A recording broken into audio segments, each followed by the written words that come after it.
think that was me when I was about 2. Debbie was born a girl, assigned female at birth, and lived most of her life this way. I remember that jumper and I hated it.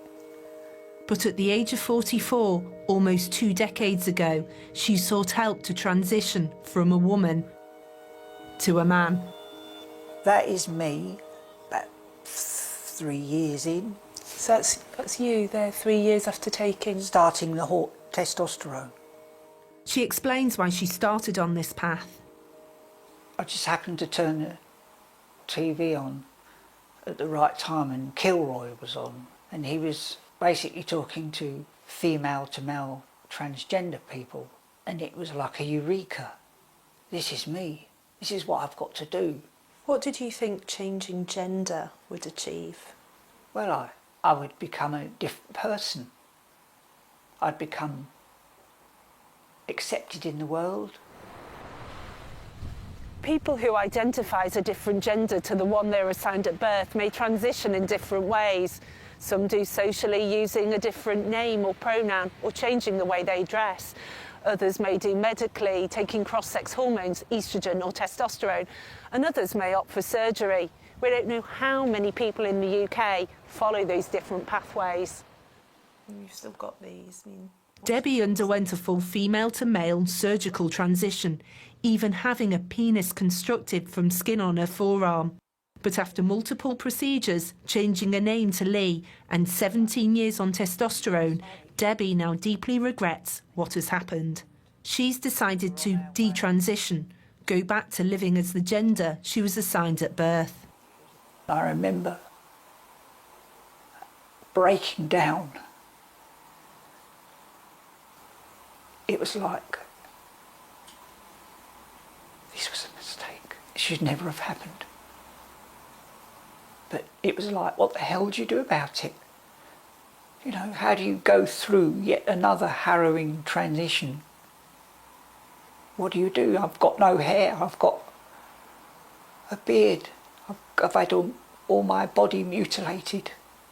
How the hell do I go back to being the Debbie that I was? Debbie's circumstances are extreme, but she's not alone in changing her mind about identifying as transgender. Charlie Evans struggled with her gender identity from a young age. At 15, she started to identify as a boy, shaving her head, binding her breasts, and using male pronouns. She never took testosterone though, and after several years decided to go back to identifying as a woman. There are few studies behind detransition rates, but I can tell you that there are thousands of us. This year, she went public with a story for the first time at a gay pride rally. She went on to set up a support network for detransitioners and says she's been contacted by around 300 people.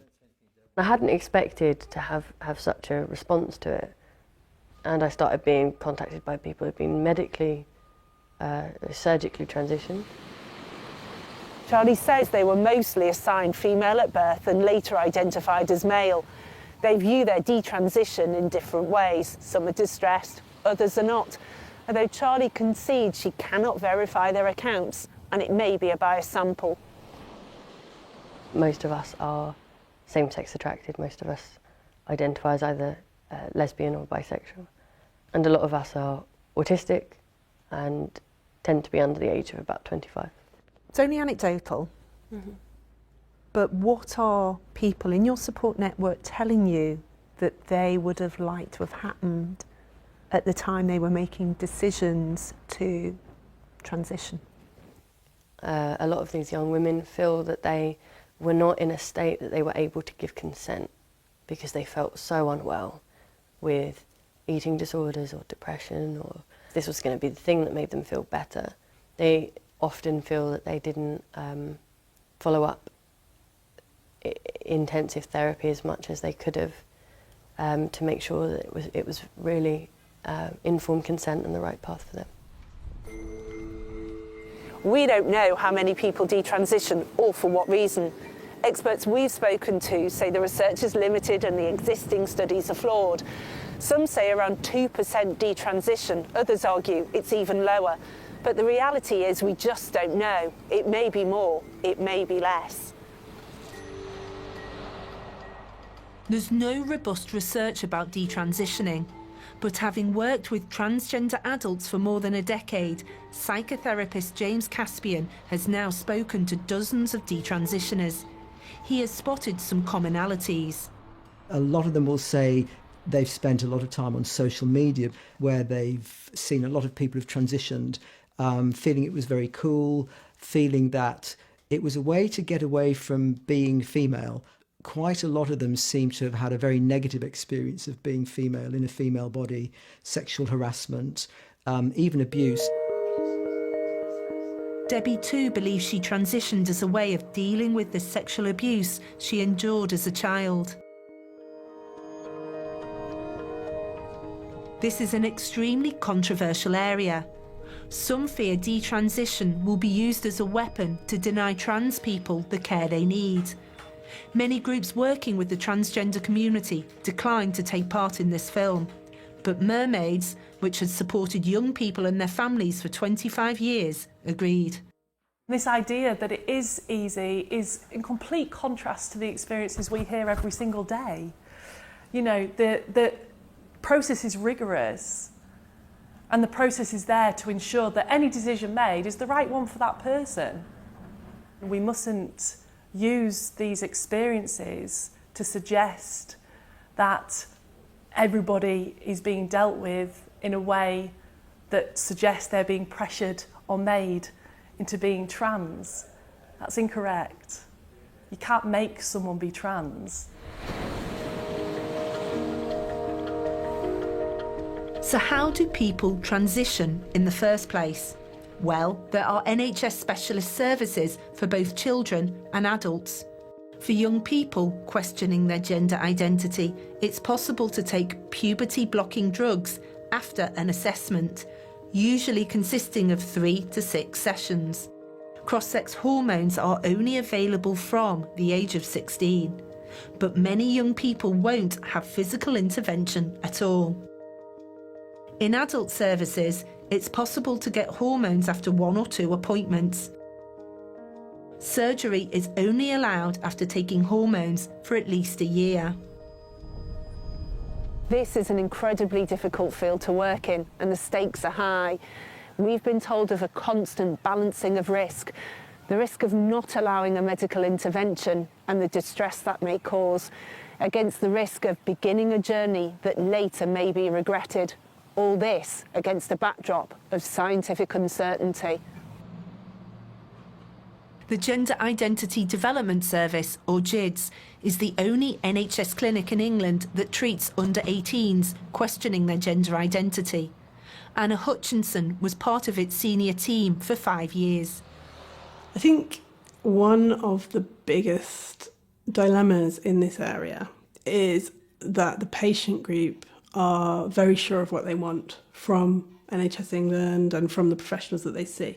And many of them are very clear that they do want the medical intervention.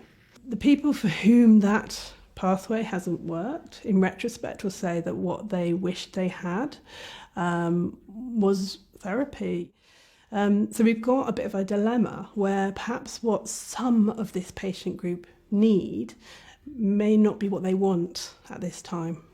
Young people struggling with their gender identity can also experience other difficulties and often need support from CAMHS, Child and Adolescent Mental Health Services. So the specialist service is set up to see people specifically for gender dysphoria. They don't have the resources to work with any other presenting problems such as low mood or difficulties in the family. So they have to depend on local services to keep treating young people. But what we know is that over the past decade or so, CAMHS have really been struggling with resources.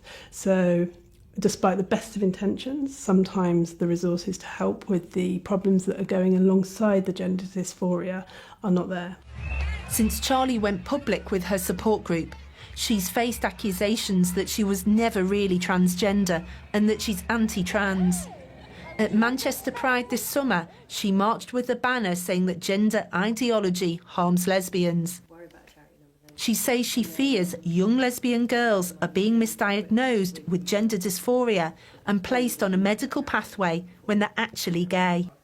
There has absolutely been a backlash, but I think this comes from a place of fear and a bit of misunderstanding that what we're standing for. I'm not advocating detransition. I'm advocating for detransitioners. You know, we've no intent to try to move people off of the path they've chosen. However small the number of detransitioners may be, Anna Hutchinson says it's unquestionable that they need support. The burden of treatment for people who are trans-identified is very significant. Even for those for whom it works, it might involve foregoing fertility, it will certainly involve, or usually involves, reliance on medication for the whole of your life and often surgery. Now, some people are more than happy to live with that burden of treatment because it works for them. However, there are a group for whom it won't work, and that creates a situation where there's almost a double burden, that they have to live with all of those changes that they've undergone, and it still hasn't helped alleviate their distress.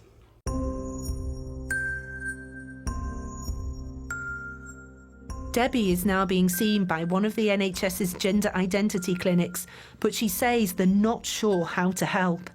She's also in touch with Charlie's support group, the Detransition Advocacy Network. I think I'd have to wave a magic wand, but I hope my hair will grow back in time with the oestrogen. The body hair would reduce and I could get rid of this beard.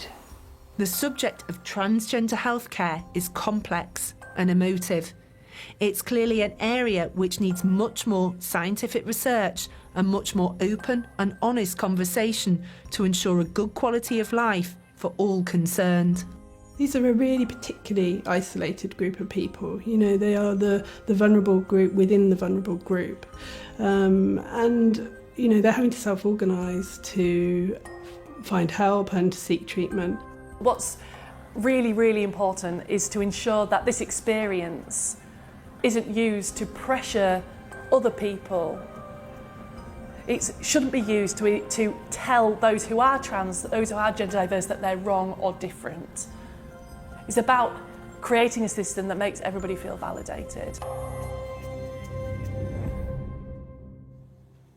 Well, it was Deborah Cohen and Hannah Barnes with that report, and in a statement, NHS England told us every NHS service is led by clinicians based on patients' needs and informed by consideration of all available research, evidence, international standards and public consultation.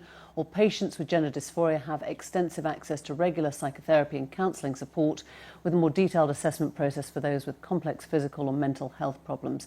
Adult patients are also required to live for at least a year in their desired gender before they become eligible for surgery. Well, Dr. Elizabeth Van Horn is a consultant psychiatrist in gender identity services at the Tavistock and Portman NHS Foundation Trust. Dr. Van Horn, we know many people transition without problem, but this film is about people like Charlie and Debbie who found that their decision to transition was a mistake. Your response? Well, my response is that obviously on hearing about anybody who has transitioned and then feels that it has been a mistake, I'm obviously extremely sympathetic. I find that very, very distressing. You know, as doctors and psychologists, we want to help our patients through their journey, not thwart them or put them at any more sort of disadvantage. But on the other hand, I mean, your piece actually showed this really well. This is a very tiny proportion of our patient population, and by saying that, I don't wish in any way to sort of limit the impact that it has on those particular individuals. But what we know from our population is that actually well less than 1% of our population choose to detransition. Isn't that the point? That, as Deborah Cohen made clear, we don't know that number is small because we don't know the number. Many that we talked to just said they can't return to the Tavistock for whatever reason that is. And your duty of care presumably should be to find out how people are feeling, to find out what has happened afterwards, where there isn't the extensive medical research or evidence to take care of those people?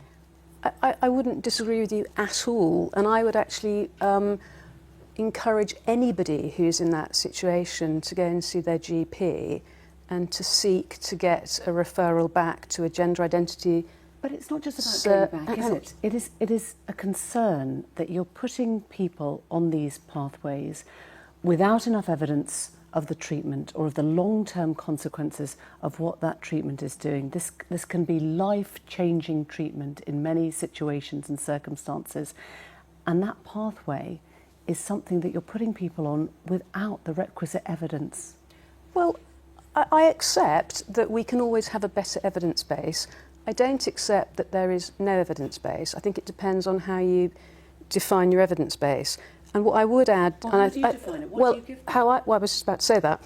You know, the children's service at the Tavistock has been running for 30 years. They have seen more than 10,000 patients. The adult Charing Cross Gender Identity Service has been running for a year less than I am, which I think is 53 years. In that time, they've seen tens of thousands of patients.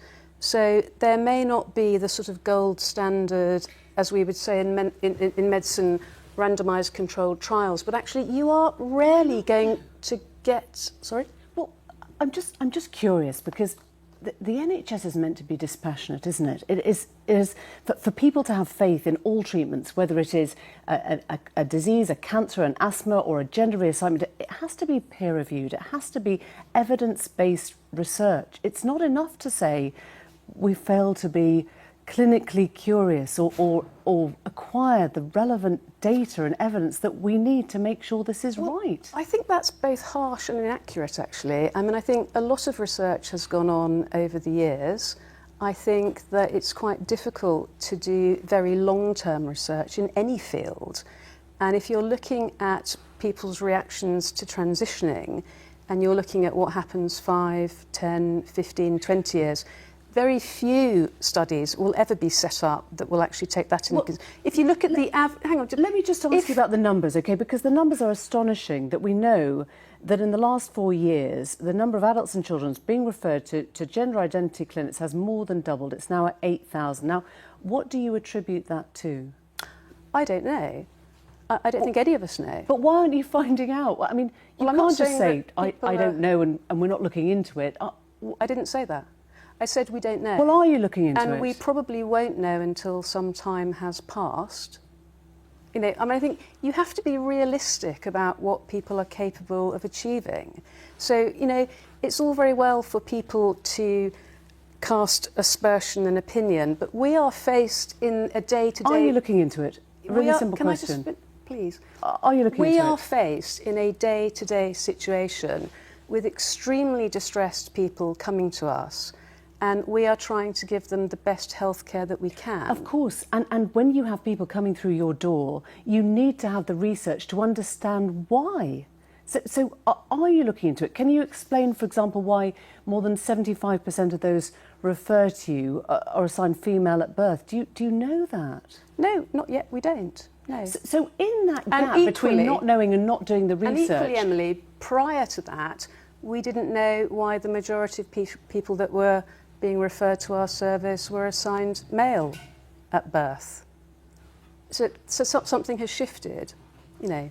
But you are the NHS. If you do not understand the cause, how can you direct people on the right path when this could be a life-changing moment? I mean, is it enough to say, we don't know, and actually there is no body of research I can point to that is investigating this? We're dealing with whoever comes in the door. Well, no, I think that is a bit disingenuous, actually. I mean, I think, you know, gender services have now been operating since the 1960s.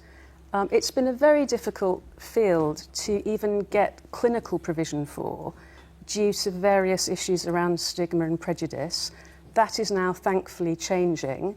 It's been a very difficult area in which to do research for a whole variety of reasons, of which that's one of them. And there is also, I think, a wealth of clinical expertise that's evolved. And I think, you know, it's very easy to put all your faith into what I would describe as quantitative research. but actually there is a wealth of qualitative research, you know, that has gone on in terms of clinical expertise and experience. And the majority... But you heard it's not enough. When you hear gender dysphoria can often be part, or sometimes be part, of a complex web of issues, isn't it really important how you untangle those issues so that you don't actually say, oh, we can't start looking at quantitative results, we can't start looking at numbers. These are numbers that you have to look at, because they... I'm not saying hang on, I'm not saying for a moment that we're not going to look at quantitative numbers. We're not going to look at, but these numbers are here, they're in front of you, and I can't see you telling me that you're looking at data, or you're looking at research now that is actually going to try and help you put these people on the right path for them. That's what's missing. Well, I think you've misunderstood me, in which case I apologise if anything I've said has led you to misunderstand me, because I think we are constantly, as a service, reviewing our processes, taking into consideration feedback, and we are constantly developing our service. And I think that's one thing that has happened, for example, recently in the Children and Young Person Service, is that there's been some feedback that makes that service think that maybe they should delay the age that people have access to puberty blockers from. So, you know, it's a dynamic process. We don't have all the answers. We try very hard, as much as anyone can. But I think at the end of the day, what people have to understand is that the people that come to us don't not have a problem to begin with. So it's not a question of do no harm. It's a question of how to mitigate that harm as best as you can in a very, very difficult circumstance. Elizabeth Horne, thank you. Thanks very much for coming in.